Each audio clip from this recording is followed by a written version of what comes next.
नमस्कार, जय हिंद, जय भारत। भारतीय अवाम ताकत दल अपने भारतीय भाई बहनों अर्थात अपने देश भारत की जनता अर्थात अपनी भारतीय अवाम से भारतीयता आधारित आपसी श्रद्धा, भारतीयता आधारित आपसी स्नेह, भारतीयता आधारित आपसी प्रेम, भारतीयता आधारित आपसी अखलाक मोहब्बत, भारतीयता आधारित आपसी सहयोग, भारतीयता आधारित आपसी सम्मान, भारतीयता आधारित आपसी एकता, भारतीयता आधारित आपसी भाईचारा तथा भारतीयता आधारित आपसी सद्भाव को समझने व उसे आत्मसात करके वैसा ही आचरण एवं व्यवहार करने हेतु और इसके पूरे देश में प्रचार प्रसार करने हेतु और इसकी अहमियत और महत्व को प्रत्येक देशवासी को समझाकर उसे अपनाते हुए वैसा ही आचरण एवं व्यवहार करने हेतु और प्रत्येक देशवासी को अपना ही भारतीय भाई बहन मानकर समझकर अपनाकर उनके साथ वैसा ही और उसी अनुसार आचरण एवं व्यवहार करने हेतु सतत सदैव और हमेशा अदब के साथ आदर के साथ अर्ज करता है, विनती करता है। अब हम सभी लोग एक ऐसे प्रकरण पर या विषय पर चर्चा करेंगे जो इस बात की ओर इशारा करेगा कि किस तरह के विचार, किस तरह के दृष्टिकोण जो है ये जो जेएनपीसी है, गांधी नेहरू परिवार चंडाल चौकड़ी। देखिए, राजनीतिक पार्टियां तो कई हैं,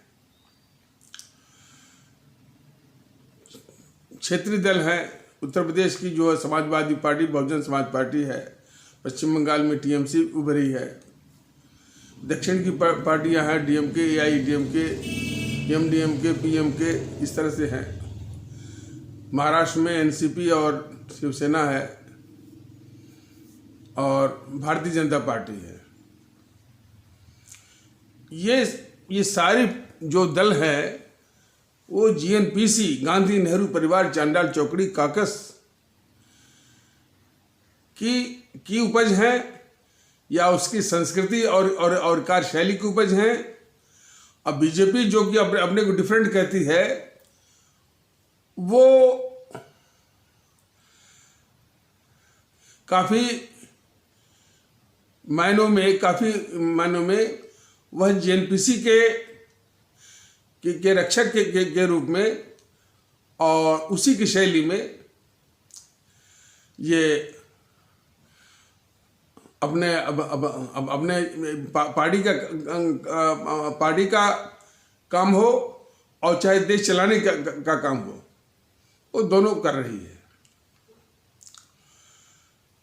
कुछ लोग कह सकते हैं कि भाई नहीं, ये आतंकवाद के मामले में पाकिस्तान को अलग थलग करने के मामले में, चीन के मामले में ये थोड़ा सा फर्क दिखाने की कोशिश तो है, लेकिन जो मूल जो समस्याएं हैं, भ्रष्टाचार को दूर करना, इस पर बीजेपी का रवैया वही है जो जेएनपीसी कर रहा है। जनसंख्या विस्फोट इस हमारे देश का सबसे बड़ी समस्या है। इस पर पूरी बीजेपी जो है वो गुमसुम है, चुप बैठी हुई है। हमारे देश की आबादी चीन की आबादी को छूने जा रही है, इस पर वो चुप बैठे हैं और बात उभरती भी है तो सीधे जो है इसके लिए जो इस्लाम आस्था वाले भारतीय भाई बहनों की ओर इशारा करते हैं कि उनकी वजह से ही आबादी बढ़ रही है। और कोई नहीं कहता कि एक लालू प्रसाद यादव हैं और उनके जो है 11 बच्चे हैं, उसको कोई ये नहीं कहता। आबादी बढ़ने के मामले में तुरंत एक टिप्पणी आ जाएगी कि आबादी जो है इनकी कारण बढ़ रही है। हाँ, तुलनात्मक दृष्टि से जो वृद्धि है इस्लाम आस्था वाले भारतीय भाई बहनों को बढ़ा है, लेकिन उन्हीं की वजह से पूरी आबादी विस्फोट है, ये बिल्कुल गलत है। और आबादी विस्फोट को रोकने में जो है एक स्वस्थ प्रयास, जिस प्रयास की आवश्यकता है कि लोगों में इस तरह की जागृति पैदा की जाए और लोगों की सहमति ली जाए, और सहमति लेने के बाद जो है जो फैसले किए जाए उसको सख्ती से राष्ट्रहित में, और राष्ट्रहित की बात, ताकि उसमें राष्ट्रहित की बात उसमें समाहित हो। स्वार्थी तत्व भले उसको राष्ट्रहित न समझे, उसको व्यक्तिगत के रूप में देखें, ये उनकी आदत है, उसको छोड़ दीजिए, लेकिन राष्ट्रहित की बात उसमें होनी चाहिए। और यही बात जो है हर एक जो भारतीय भाई बहन को समझाने की जरूरत है कि भाई इसका पालन करना हर एक भारतीय भाई बहन का परम कर्तव्य है आबादी विस्फोट को रोकने में।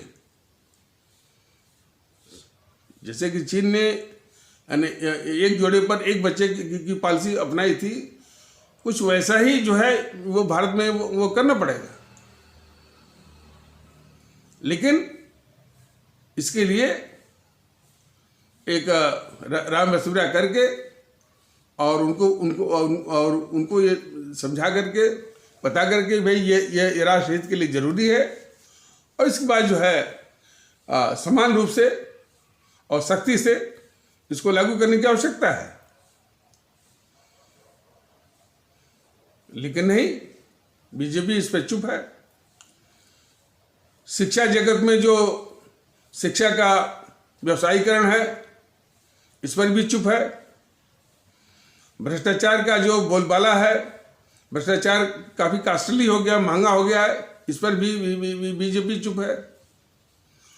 तो बीजेपी की जो कार्यशैली है काम करने का और समस्याओं से निपटने का, लगभग वही है जो जेएनपीसी का है, गांधी नेहरू परिवार चांडाल चौकड़ी कागज का। तो बात चली थी, और जो और भी जो पार्टियां हैं, ये इन्हीं की उपज है, इन्हीं की शाखाएं हैं, और मौके बेमौके इसी जेएनपीसी के साथ वो सड़ती भी रहती हैं, इन्हीं के साथ गठजोड़ भी करती हैं, और अलग भी हो जाती है सत्ता हथियाने के लिए, सत्ता की बंदरबाट के लिए। हमेशा आपस में गठजोड़, गठबंधन, महागठबंधन जैसे तमाम इस तरह से अपवित्र गठबंधन करते रहते हैं। तो ये इनकी फितरत है।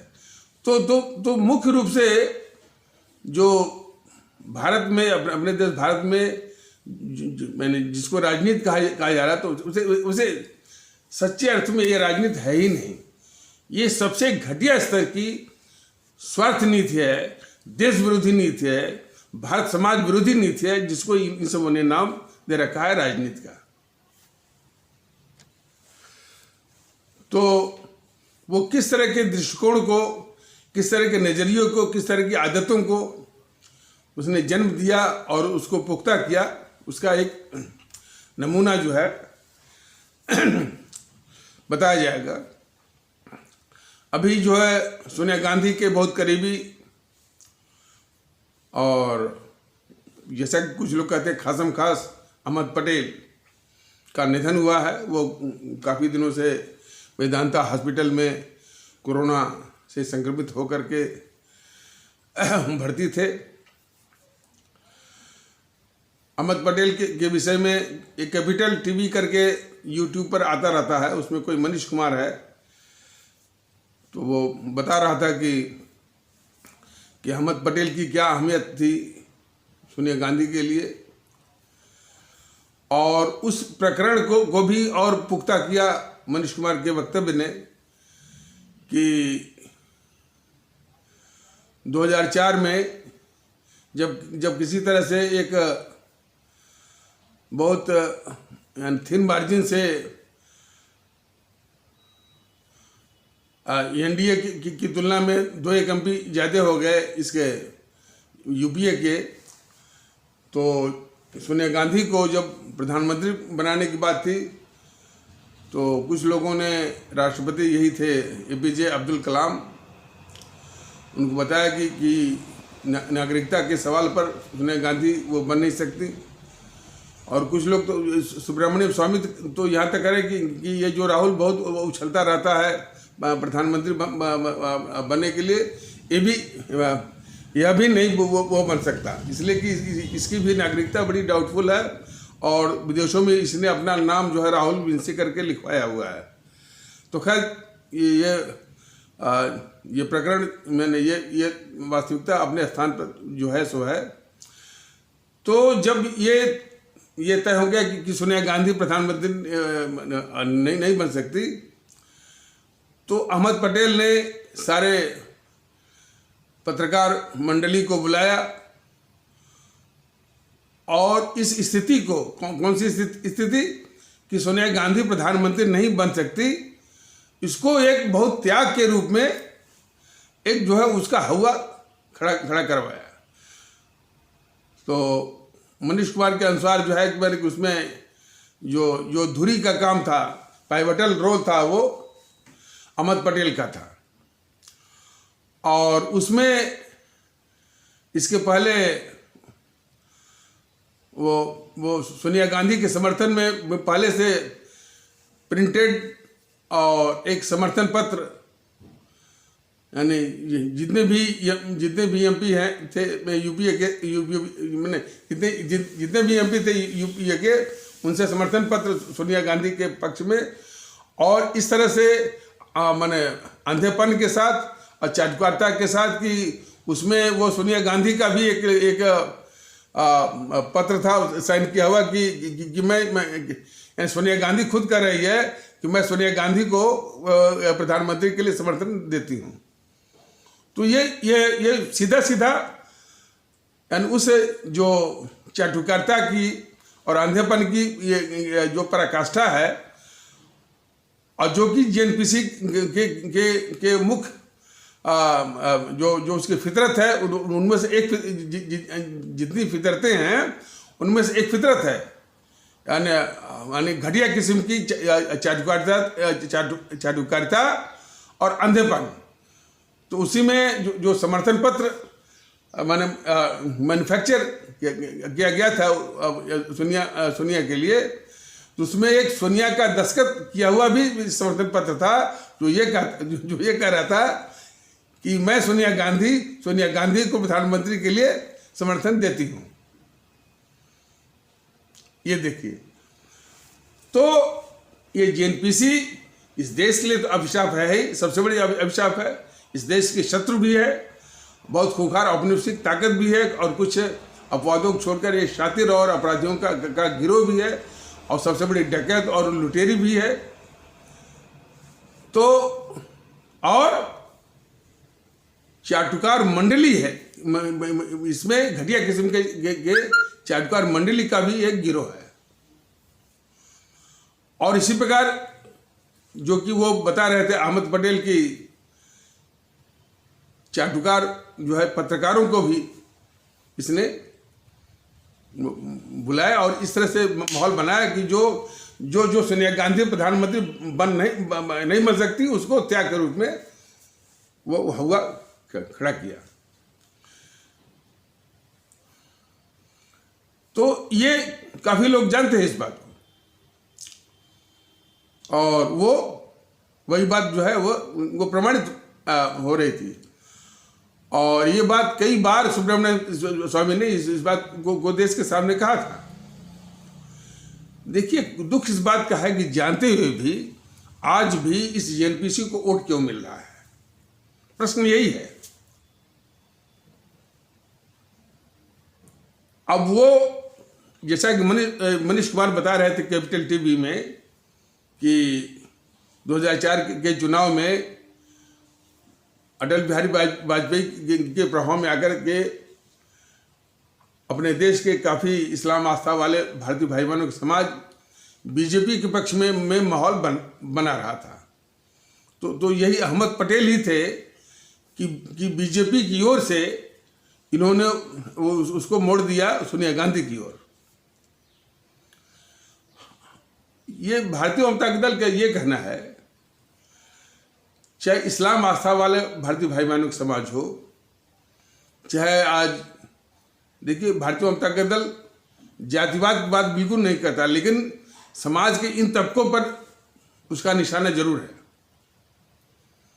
और अपने को ठाकुर कहे जाने वाले जो तबके के लिए भी कह रहा है भारतीय जनता दल, क्या उनकी समझ में नहीं आ रहा है कि यह जेएनपीसी गांधी नेहरू परिवार चंडल चौकड़ी इस देश के लिए यानी कितनी बड़ी अभिशाप है। क्या इस्लाम आस्था वाले भारतीय भाई बहनों की समझ में नहीं आ रहा है कि ये जेएनपीसी देश के बंटवारे से लेकर अब तक वो कितनी बड़ी अभिशाप है। क्या भारतीय समाज के जो ब्राह्मण कहे जाने वाले तबके की समझ में नहीं आ रहा है कि कितनी बड़ी अभिशाप है ये जेएनपीसी। आज भी इन्हीं तबकों के कारण आज वो सांस ले रही है और खड़ी भी होगी, पुनर्जीवित भी होगी, तो भारतीय समाज के इन्हीं तबकों के आधार पर खड़ी होगी। तो खैर ये तो यूट्यूब के माध्यम से बातें कही जा रही है, लेकिन भारतीय जनता दल अपने भारतीय समाज के इन्हीं तबकों के भारतीय भाई बहनों से के बीच में जरूर जाएगा, उनको जरूर समझाएगा कि जिनको आप विरोध पक्ष मान रहे हैं, कांग्रेस पार्टी मान रहे हैं, वो कांग्रेस पार्टी वोटी है नहीं, वो गांधी नेहरू परिवार चंद्रा चौकड़ी काकस है, वो जो कि इस देश के लिए बहुत बड़ा अभिशाप है। इससे बड़ा कोई अभिशाप हो नहीं सकता है। तो इस तरह से अभी भी उसको केरल में देखिए, केरल की हालत 2019 के चुनाव में 20 में से 18 आ रहा है। ये तो उनके शिक्षित होने का परिणाम और नतीजा है। तो ये सब जो है दुखड़े हैं इस देश के, इस पर जो ये भारतीय जनता पार्टी है इसको जरा भी चिंता नहीं है, तनिक भी चिंता नहीं है। यदि बीजेपी को देशभक्ति होती थोड़ी और इस देश से प्यार होता, इस मुल्क से मोहब्बत होती, तो राहुल को जरूर जो है इस देश का सबसे बड़ा दुश्मन मानती, सबसे बड़ा देश का अपना नहीं, बीजेपी का दुश्मन नहीं, अपना भी दुश्मन नहीं, बीजेपी का दुश्मन नहीं, देश का दुश्मन मानती और उस रूप में देशवासियों को बताती।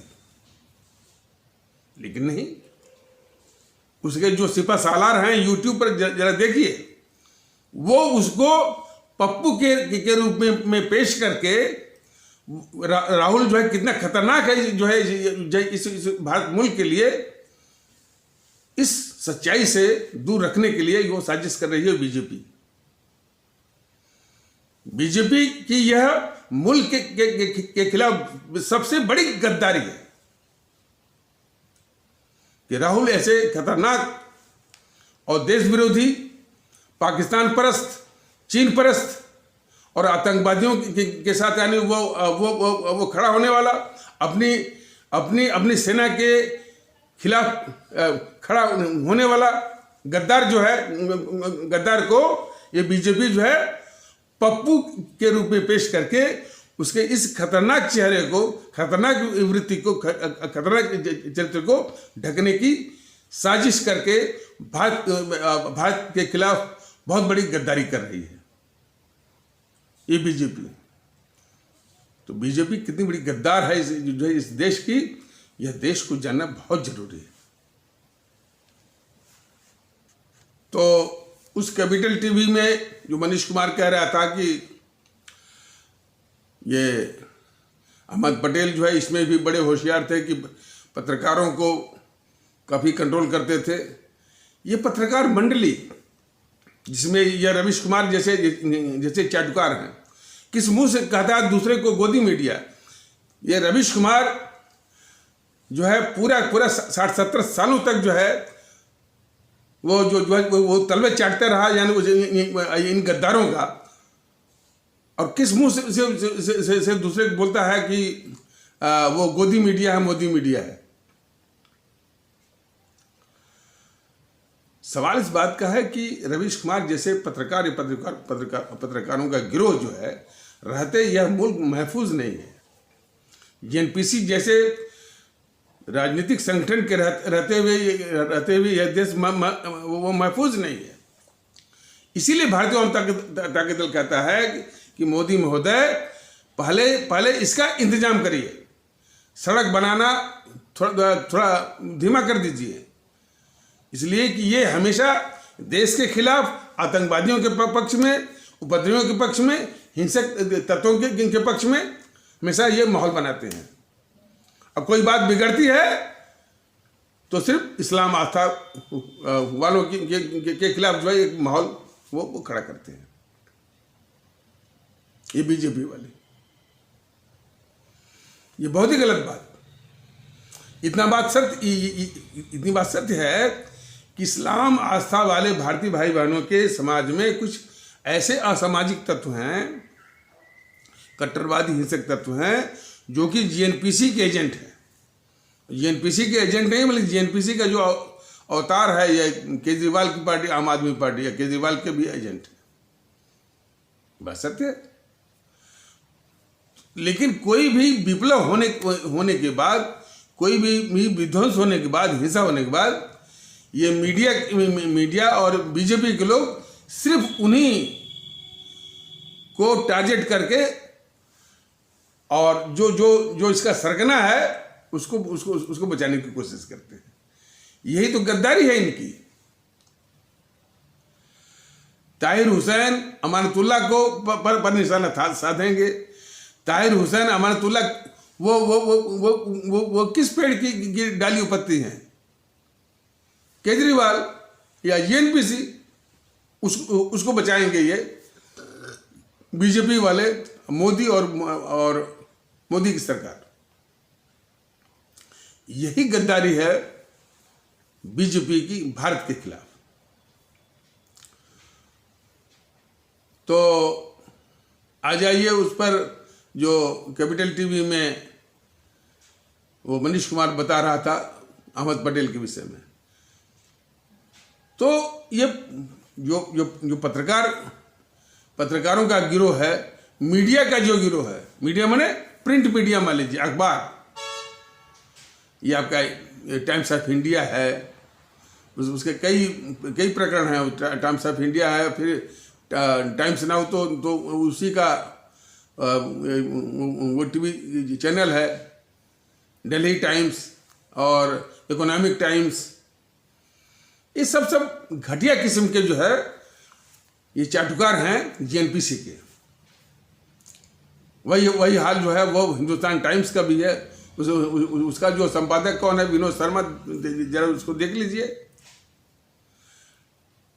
उसके मुंह से लगता है कि जीएनपीसी इस देश के लिए खतरा है। तो जो भारत के खिलाफ जो खतरे का जो एपी सेंटर है, इसका जरा भी भान हमारे या तो ज्ञान नहीं है या ज्ञान है तो उसको छिपाने की कोशिश है। मोदी महोदय जो कि हमारे देश के प्रधानमंत्री हैं, ये बहुत ही वो खतरनाक खेल खेल रहे हैं। खैर, अभी भारतीय जनता दल यूट्यूब के माध्यम से अपने आदरणीय भारतीय भाई बहनों को बताना चाहता है कि मोदी के भ्रमजाल में मत रहिए। मोदी महोदय रहेंगे तो लालू भी रहेंगे, मुलायम भी रहेंगे, अखिलेश भी रहेंगे, जीएनपीसी भी रहेगी, और ये सब के सब ये समाज विरोधी हैं। तो सड़क बनाना, economic corridor, industrial corridor, highway, expressway, railway link, इसकी प्रायोरिटी कम है। प्रायोरिटी है कि इन समाज विरोधी तत्वों को भारत से नष्ट में नाबूद किया जाए।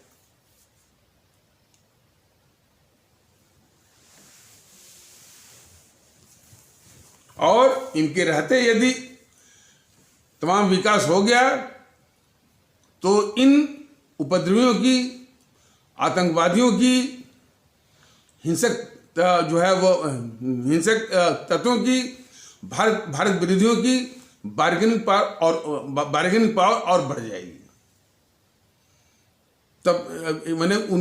तब उनको इस देश की सरकार को या कुछ लोगों को झुकाना जो है आसान हो जाएगा।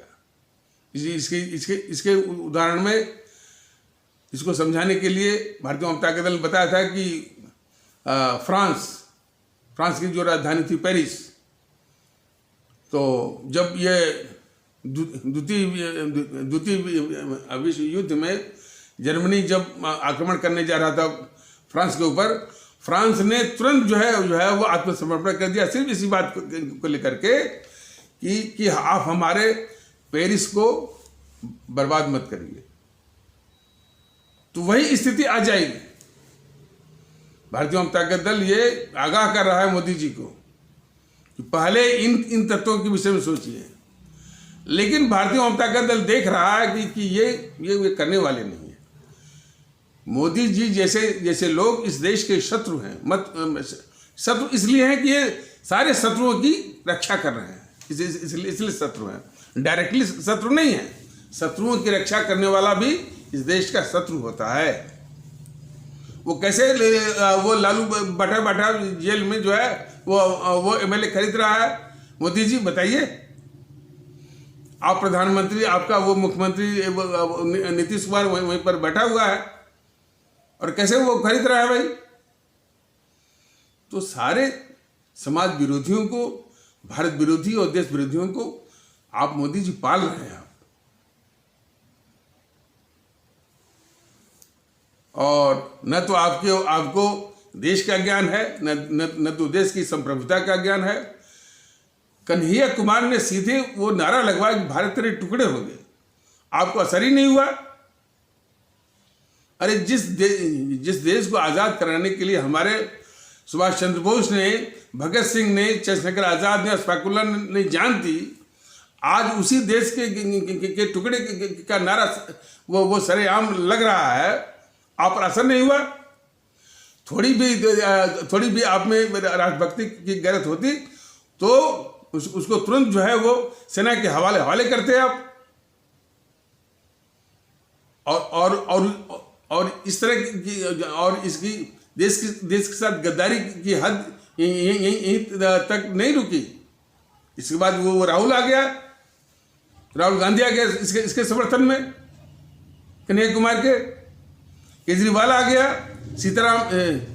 सीताराम येचुरी आ गया, डी राजा आ गया, और कम्युनिस्टों ने इसको जो है वो टिकट भी दे दिया। आपको शर्म नहीं आ रही है मोदी जी और देश के साथ गद्दारी करने में? बहुत दुख की बात।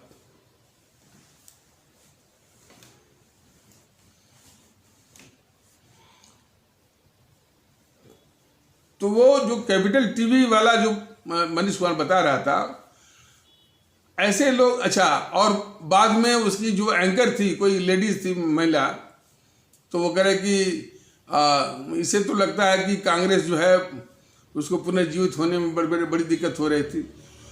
उस कैपिटल टीवी की जो एंकर महिला थी, उसके शब्दों से क्या लग रहा था कि वह इस कांग्रेस को पुनर्जीवित करने के लिए बड़ी चिंतित दिख रहे थे। आज भी ये जो है तमाम मीडिया के लोग, अब बीजेपी इस जेएनपीसी को एक यानी विरोधी पार्टी के रूप में देखते हैं। यही सबसे बड़ी मुल्क के साथ गद्दारी है। अरे भाई, यह देश के लिए बहुत खतरा है, डेंजर। इस रूप में समझने की आवश्यकता है मोदी महोदय। ये जेएनपीसी इस मुल्क के लिए खतरा है, विरोधी पार्टी नहीं है।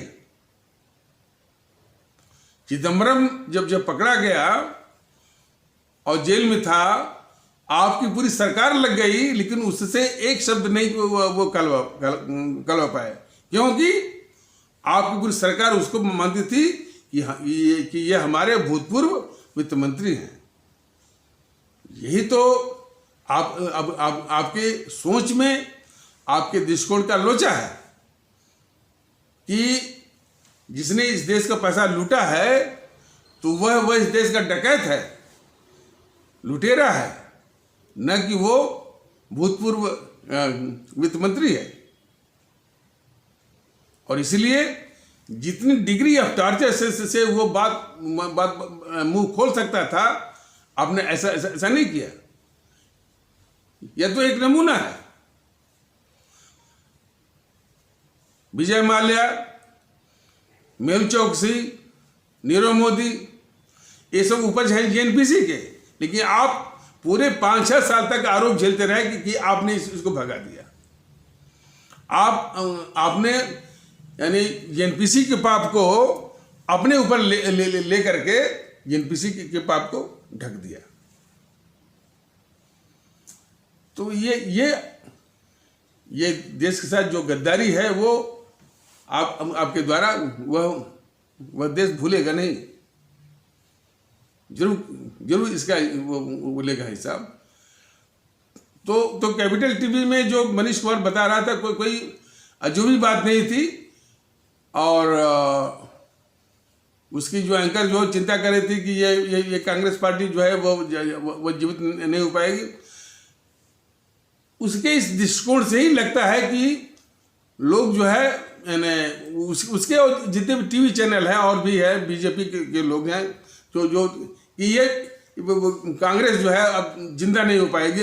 अरे भाई, कांग्रेस जिंदा, कांग्रेस को समूल समाप्त ही भारत की समूल समाप्त यानी जड़ से समाप्ति में ही भारत की सुरक्षा है।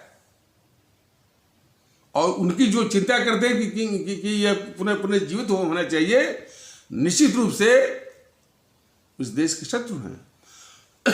और इंसिडेंटली एंड कॉन्सिडेंटली एक कमेंट भी आ गया उस पर, भारतीय जनता दल का किसी ने कर दिया कि जो लोग भी इस जेएनपीसी के पुनर्जीवित या मजबूत होने की कामना कर रहे हैं, वह इस प्यारे मुल्क भारत के खतरनाक शत्रु हैं। बस सही है। प्लासी का जब युद्ध हुआ था, प्लासी के युद्ध के बाद से ही ईस्ट इंडिया कंपनी ने अपना पैर जमाया भारत में। प्लासी का युद्ध जो हुआ था सन 1757 में, तभी से ईस्ट इंडिया कंपनी ने अपना पैर जमाया भारत में। और वो किस बात का द्योतक था कि मीर जाफर जो सेनापति था, नवाब सिराजुद्दौला का, उसने अपने नवाब के साथ गद्दारी की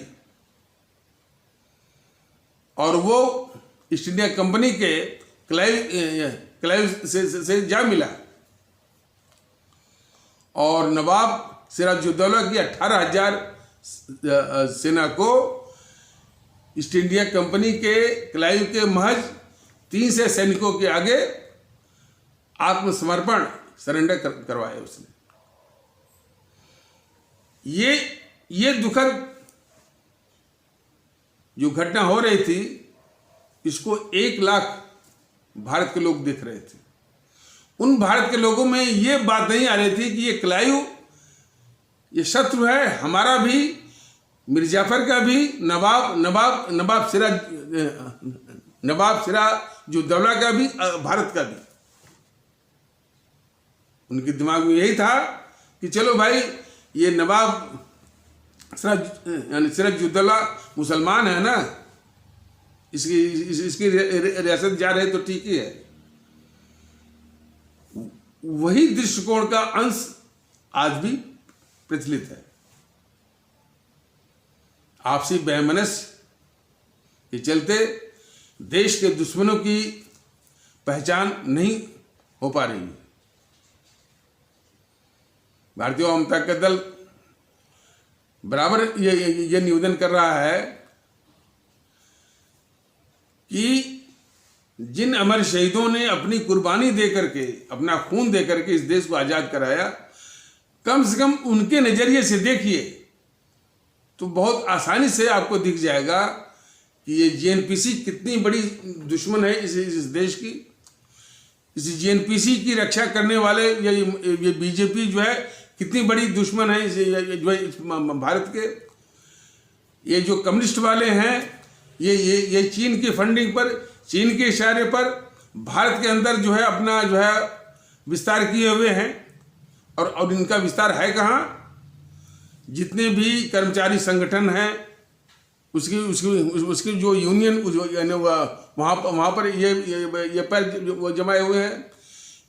किसानों का जो संगठन है उनमें ये घुसे हुए हैं, उनमें ये पैर जमाए हुए हैं कम्युनिस्ट वाले। और दूसरा जो जो जो जो जो भारत का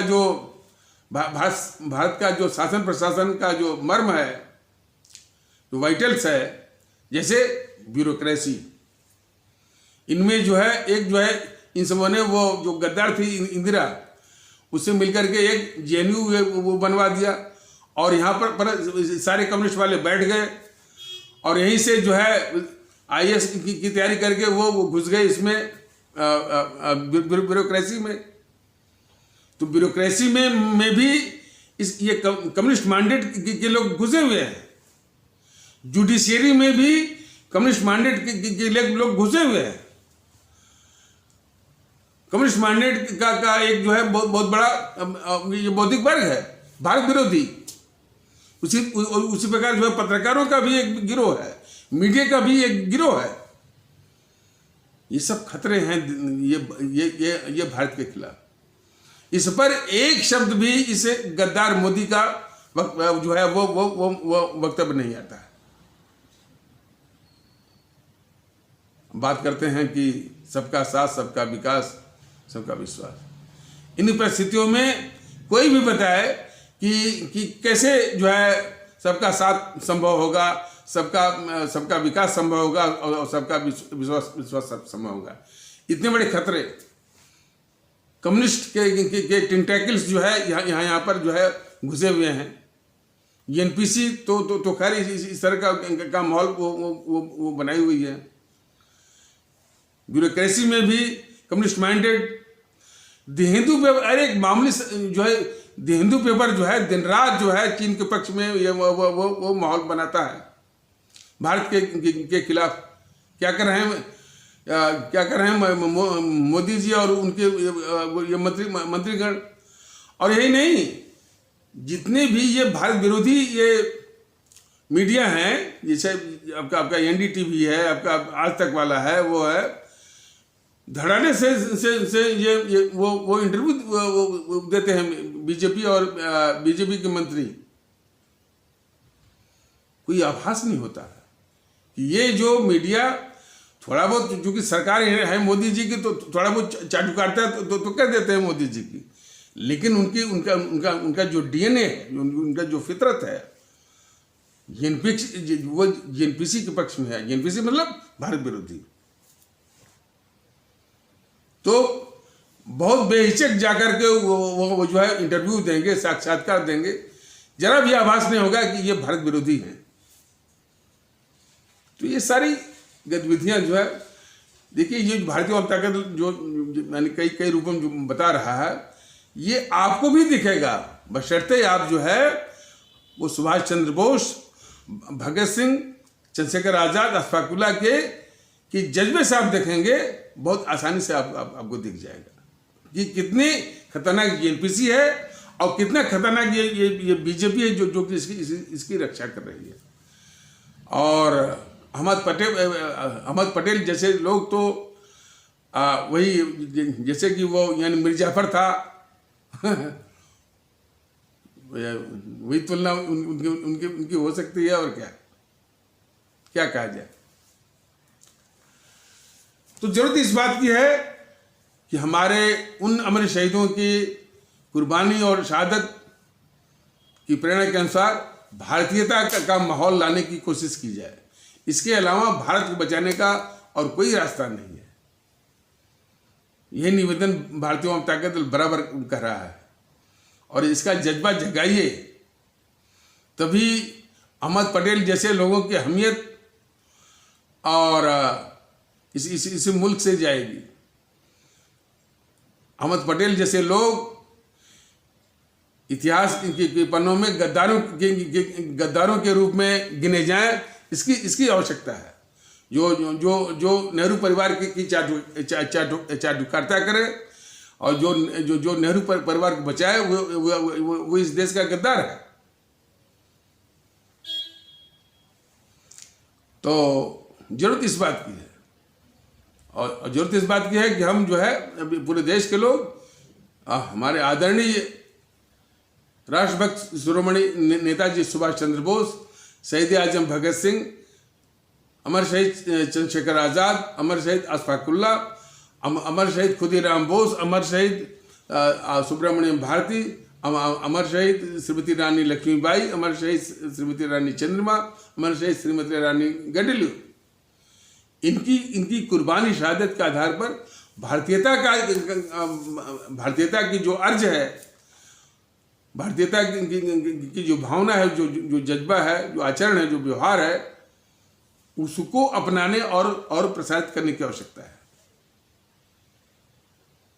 इसके अलावा और कोई नहीं, इसके अलावा और कोई हल नहीं है, रास्ता नहीं है।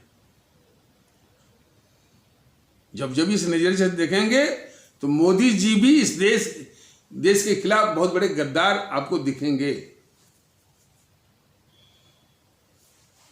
इनके जो सिपह सालार जो पुष्पेन कुलश्रेष्ठ भी आपको दिखेगा कि किस तरह का चमचा जो है वो दिखने में तो लगता है कि वो बीजेपी के पक्ष में बोल रहा है, लेकिन है वो चमचा जो है जेएनपीसी का। जेएनपीसी के जो जितने भी एजेंट हैं वो बड़े शातिराना ढंग से अपना भेष बदल करके जेएनपीसी के पक्ष में इनडायरेक्टली माहौल बना रहे हैं, जैसे कि पुष्पेन कुलश्रेष्ठ। तो पुष्पेन कुलश्रेष्ठ जो है वह जेएनपीसी का एजेंट है, न कि बीजेपी का।